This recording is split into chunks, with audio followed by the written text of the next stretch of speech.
எல்லா குழந்தைங்களுக்கும் என்னோட வணக்கம். நான் உங்க தீபிகா அருண். என்ன குழந்தைங்களா, இந்த கதை சொன்னவர் கதை தொகுப்புல அடுத்த கதை என்னன்னு கேட்க ஆர்வமா இருக்கீங்களா?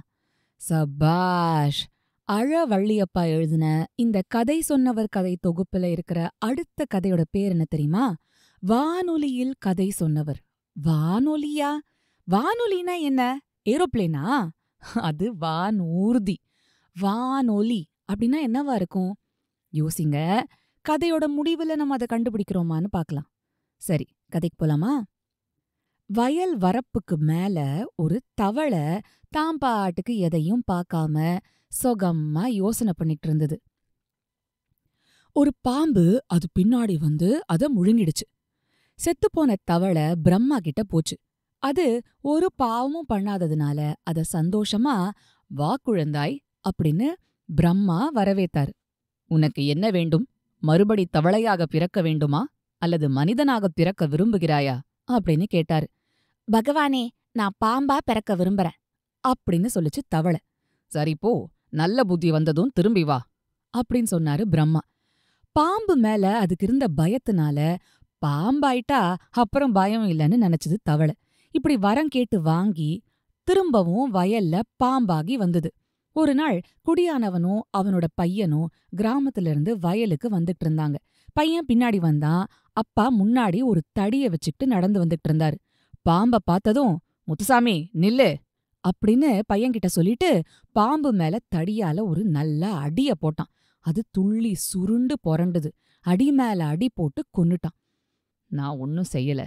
நான் பாட்டுக்கு மாலை வெயில அனுபவிச்சுட்டு இருந்தேன். என்ன அந்த மனுஷன் அடிச்சு நசுக்கி இம்சை செஞ்சு கொன்னுட்டான்" அப்படின்னு பாம்பு பிரம்மா கிட்ட போய் மறுபடியும் சொல்லுச்சு. "நீ தவளையாக இருந்தபோது பாம்பாக வேண்டும் என்றாய். இப்போது என்ன வேண்டுகிறாய்? நீ ஒரு பாவமும் செய்யவில்லை, கேள்" அப்படின்னு கேட்டாரு பிரம்மா. "நான் தடியாக பொறக்கணும். அதத்தான் விரும்புறேன். அந்த மனுஷனை அடிச்சு கொல்லணும்" அப்படின்னுச்சு. "குழந்தாய், முதலில் மரமாகி பிறகு தடியாக வேண்டும். தடியாகவே பிறக்க முடியாது" அப்படின்னு சொன்னாரு பிரம்மா. "சரி, நான் வேப்ப மரமாக விரும்புறேன்" அப்படின்னுச்சு பாம்பு. "நீ கேட்டது சரி. ஒரு தீமையும் செய்யாத வேப்ப மரமாவாய் போ" அப்படின்னு சொன்னாரு பிரம்மா. வேப்ப மரம் வளர்ந்துச்சு. நல்லா வளர்ந்துச்சு. பூ கம கமன்னு பூத்துச்சு. அப்புறம் நிறைய காய்ச்சுது. ஊர்ல இருக்கிற சிறுமிகள்லாம் பழத்தை பொறுக்கி எடுத்து கொட்டைய செக்குல போட்டு எண்ணெய் எடுக்க கொடுத்தாங்க. "ஐயோ, என் குழந்தைங்களை இப்படி செக்குல போட்டு இம்சிக்கிறாங்களே" அப்படின்னு அழுதுது மரம். அப்புறம் துயரத்தை மறந்து மறுபடி பூத்துது, மறுபடி காய்ச்சுது. அடுத்த வருஷமும் கொட்டையை எடுத்து செக்குல போட்டு ஆட்டுனாங்க. மரம் கண்ணீர் விட்டு அழுதுது. இப்படியே பல வருஷங்கள் வேப்ப மரம் துயரத்துல கழிச்சுது. அப்புறம் ஒரு நாள் குடியானவன் கோடாலி எடுத்துட்டு வந்தான். மரத்தை வெட்டி தள்ளினான். அந்த இடத்துல சோளம் விதைச்சு பயிர் செய்யலான்னு குடியானவன் மரத்தை வெட்டி போட்டான். விறகுக்கும் குடிசை கட்டுறதுக்கும் போக ஒரு தடியும் செதுக்கி எடுத்துக்கிட்டான். இந்த குடியானவன் கொஞ்சம் மொரட. அதனால தடியை எடுத்துக்கிட்டு எல்லாரையும் விரட்டிக்கிட்டே இருந்தான். ஒரு நாள் சண்டையில தடிய வச்சு இன்னொருத்தனை அடிச்சான். அவனுக்கு ரொம்ப காயமாகி கச்சேரியில வழக்கு செஞ்சான். கச்சேரியா? கச்சேரியில வழக்கா? கச்சேரினா பாட்டு பாடுறது தானேன்னு யோசிக்கிறீங்களா? இல்ல, கச்சேரிக்கு இன்னொரு அர்த்தம் இருக்கு. அப்படின்னா என்னன்னு உங்க அப்பா அம்மாவை கேளுங்க. குடியானவனை தண்டிச்சுட்டு சண்டையில உபயோகித்த தடிய கொளுத்திடணும் அப்படின்னு நீதிபதி உத்தரவு விட்டாரு. தடி எரிஞ்சு சாம்பலாயிடுச்சு. "எனக்கு மறுபிறப்பு வேணாம்" அப்படின்னு தடி பிரம்மா கிட்ட சொல்லுச்சு. இந்த கதைய சொன்னவர் யாருன்னு உங்களுக்கு தெரியுமா? தெரியலையா? சரி, நான் சொல்றேன். அவரு நம்ம நாட்டோட கவர்னர் ஜெனரலா இருந்த மொத இந்தியர். நம்மளோட தேசத்தோட கடைசி கவர்னர் ஜெனரலும் அவர்தான். ஆமா, ராஜாஜிய தான் சொல்றேன். இந்த தவள கதைய மாதிரி அவர் சுமார் 60 கதைகள வாரா வாரம் சென்னை வானொலி மூலமா குழந்தைங்களுக்கு தொடர்ந்து சொன்னாரு. வானொலினா என்னன்னு இப்ப புரிஞ்சுதா குழந்தைங்களா? சபாஷ்! ரேடியோ. ரேடியோல நீங்க கதை கேட்டிருக்கீங்களா? ரேடியோல பாட்டு கேட்டிருக்கீங்களா? என்னது? ரேடியோனா என்னன்னே தெரியாதா? எனக்கு புரியுது. இப்பல்லாம் ரேடியோங்கிறது அவ்வளோ ஒரு பிரபலமான விஷயம் இல்ல. அதனால நீங்க உங்க அப்பா அம்மா கிட்டயும் தாத்தா பாட்டி கிட்டயும் அவங்க வானொலியில கதைகள் கேட்டது, பாடல்கள் கேட்டது, அந்த அனுபவங்கள பகிர்ந்துக்க சொல்லுங்க. சரி, இப்போ நம்ம கதைக்கு திரும்ப வரலாமா? ம் குட்டி கதைகள் சொல்றதுல ராஜாஜிக்கு நிகர் ராஜாஜி தான். கூட்டங்கள்ல பேசும்போது பெரிய பெரிய விஷயங்களையெல்லாம் சின்ன சின்ன கதைகள் மூலமாவும் உதாரணங்கள் மூலமாவும் ரொம்ப எளிமையா விளக்குவார். அவர் நிறைய புத்தகங்கள் எழுதியிருக்காரு. அதுல வியாசர் விருந்து, சக்கரவர்த்தி திருமகன் இது ரெண்டையும் குழந்தைங்க படிக்கலாம். அவ்ளோ அழகா எளிமையா எதை பத்தி எழுதியிருப்பாருன்னு நினைக்கிறீங்க? வியாசர் விருந்துன்னா அது எதை பத்தியா இருக்கும்? மகாபாரதம். சபாஷ். சக்கரவர்த்தி திருமகன் அது மகாபாரதம் பத்தினா இது ராமாயணம் பத்தியா தான் இருக்கும் அப்படின்னு நீங்க நினைக்கிறது சரிதான். சேலம் ஜில்லால துரைப்பள்ளி அப்படிங்கிற கிராமத்துல 1878 வருஷம் ராஜாஜி பிறந்தாரு.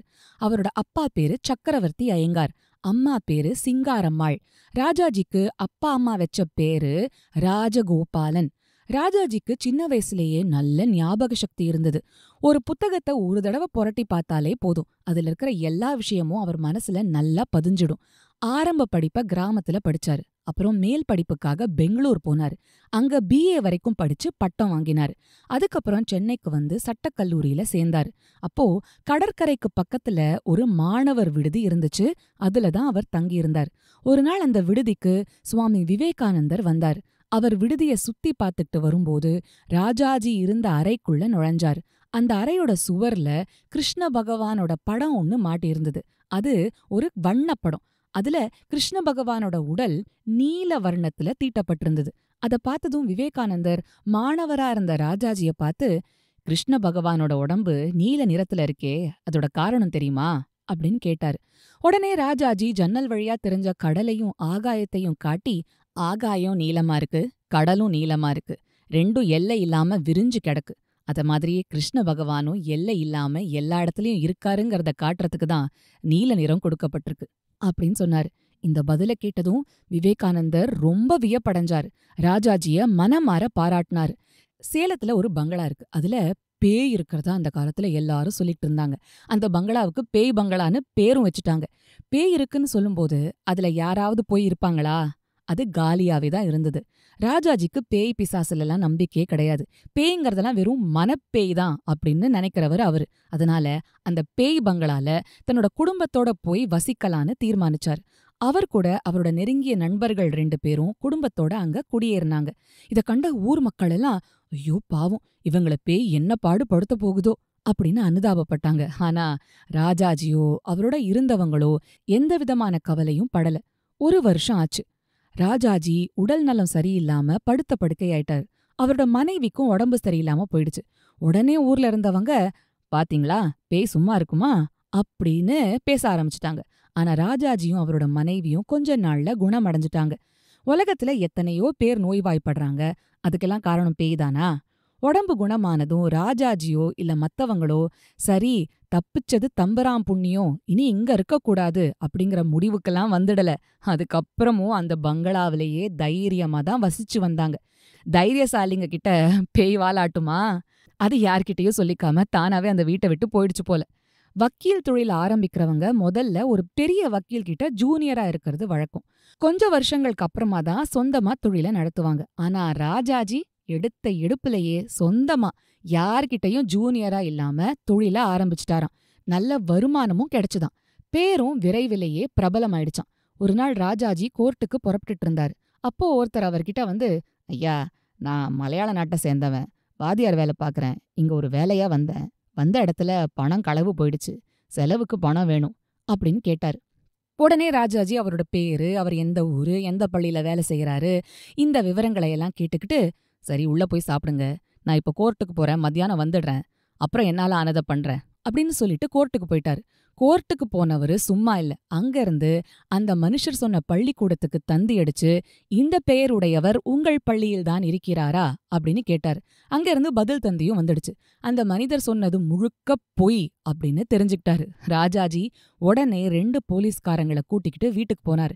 அங்க ராஜாஜியை எதிர்பார்த்திருந்த அந்த மனுஷருக்கு ராஜாஜி போலீஸ் கூட வரத பார்த்ததும் நடுங்கி போயிடுச்சு. அவரை கைது பண்ண சொல்லி போலீஸ்கிட்ட ராஜாஜி சொன்னார். வழக்கும் பதிவாச்சு. வழக்கு நடந்தப்போ அந்த மனுஷர் மேஜிஸ்ட்ரேட் கிட்ட, எனக்கு வக்கீல் வைக்க பணம் இல்லையே அப்படின்னு கூறி வருத்தப்பட்டாரு. உடனே ராஜாஜியே அந்த மனுஷரோட வக்கீலா இருந்து வாதாட முன்வந்தார். குற்றவாளி 200 ரூபாய் அபராதம் கட்ட வேண்டும் அப்படின்னு மேஜிஸ்ட்ரேட் சொல்லிட்டாரு.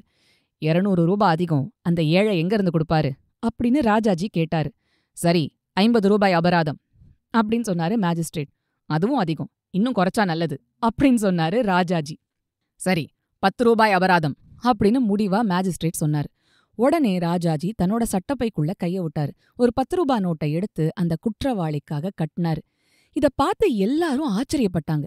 ஏன்னா கேக்குற நமக்குமே ஆச்சரியமா தானே இருக்கு. குற்றம் பண்ணவருக்கு தண்டனை வாங்கி கொடுத்தாரு ராஜாஜி. அதே சமயம் அவரோட ஏழ்மை நிலைய பார்த்து இறங்கி அபராதத் தொகையையும் அவரே கட்டினாரு. இதுல இருந்தே ராஜாஜி ரொம்ப கண்டிப்பானவர், ஆனா அதே சமயத்துல இரக்க குணம் கொண்டவருங்கிறதும் நமக்கு தெரியுதுல்ல.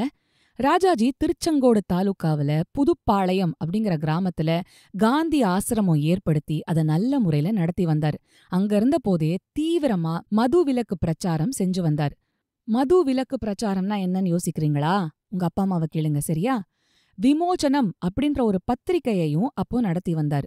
ராஜாஜியும் ஆசிரம ஊழியர்களும் அடிக்கடி பக்கத்து கிராமங்களுக்கு போய் மது விலக்கு பிரச்சாரம் பண்ணிட்டு வருவாங்க.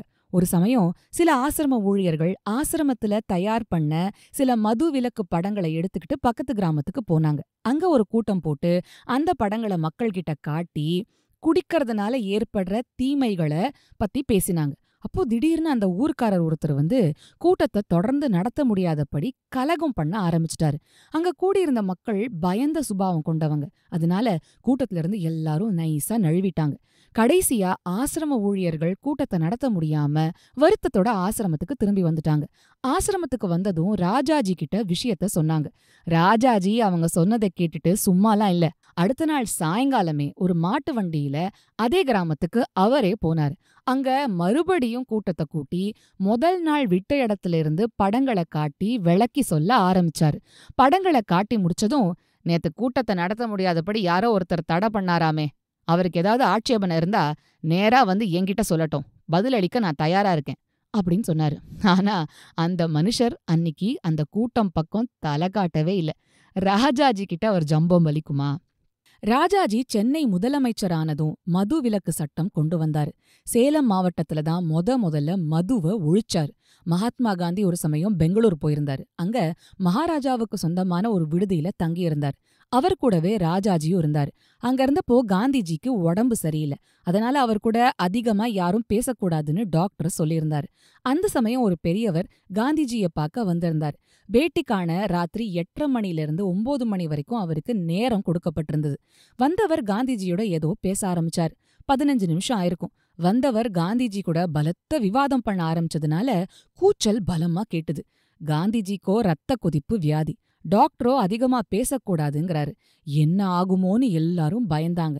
ஆனா அதே சமயம் டக்குன்னு மின்சார விளக்கு எல்லாம் ஒரு நொடி அணைஞ்சு அப்புறம் திரும்ப எரிய ஆரம்பிச்சுது.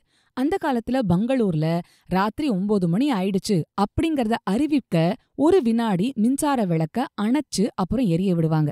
அப்ப விளக்கு அணைஞ்சு அப்புறம் எரிஞ்சதுனால மணி 9 ஆயிடுச்சுன்னு எல்லாரும் நினைச்சாங்க.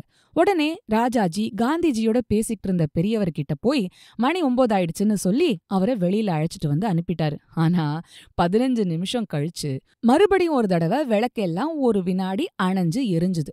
இத பார்த்து எல்லாரும் வியப்படைஞ்சாங்க. ஆனா ஒரே ஒருத்தர் மட்டும் வியப்படையவே இல்ல. அவர் யாரு கண்டுபிடிச்சிட்டீங்களா? சபாஷ்! காந்திஜிய ரொம்ப நேரம் பேச விடக்கூடாதுங்கிறதுக்காக 15 நிமிஷம் முன்னாடியே மெயின் ஸ்விட்சை அணைச்சு திரும்ப ஏத்துனது யாரு? நம்ம ராஜாஜி தான். ராஜாஜி ரொம்ப புத்தி நுட்பம் உடையவர், சிறந்த ராஜதந்திரி, ரொம்ப நேர்மையானவர். மாசம் ஆயிரக்கணக்கான ரூபாய் வரும்படி வந்துட்டு இருந்த வக்கீல் தொழில உதறி தள்ளிட்டு தேசத்தொண்டுல ஈடுபட்ட தியாகி. பெரிய பெரிய பதவிகளையெல்லாம் வகிச்சு திறமையா நிர்வாகம் பண்ணவர். சென்னையில அவர் 2 தடவை முதலமைச்சரா இருந்திருக்கார். மத்திய சர்க்கார்ல கைத்தொழில் மந்திரியாவும் உள்நாட்டு இலாக்கா மந்திரியாவும் பணியாற்றியிருக்கார். மேற்கு வங்காள கவர்னரா இருந்திருக்காரு. ரொம்ப ரொம்ப உயர்ந்த பதவியான நம்ம தேசத்துக்கு விடுதலை வாங்கி தந்த பெரிய தலைவர்கள்ல ராஜாஜியும் ஒருத்தர். கவிமணி தேசிக விநாயகம் பிள்ளை அப்படிங்கிறவரை பத்தி கேள்விப்பட்டிருக்கீங்களா குழந்தைங்களா? இல்லையா? சரி, அவரை பத்தி நம்ம இன்னொரு நாள் தெரிஞ்சுக்கலாம். கவிமணி தேசிக விநாயகம் பிள்ளை ராஜாஜிய மனமாற பாராட்டி ஒரு பாட்டு எழுதினாரு. அந்த பாட்டை கேட்கலாமா?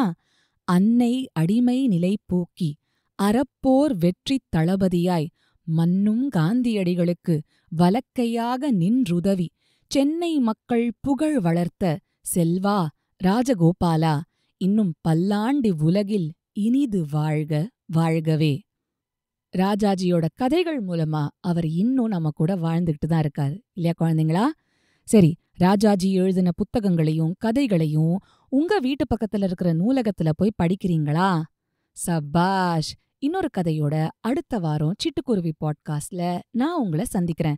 அது வரைக்கும் சிரிச்சுக்கிட்டு கிரிச்சுக்கிட்டு சந்தோஷமா இருங்க.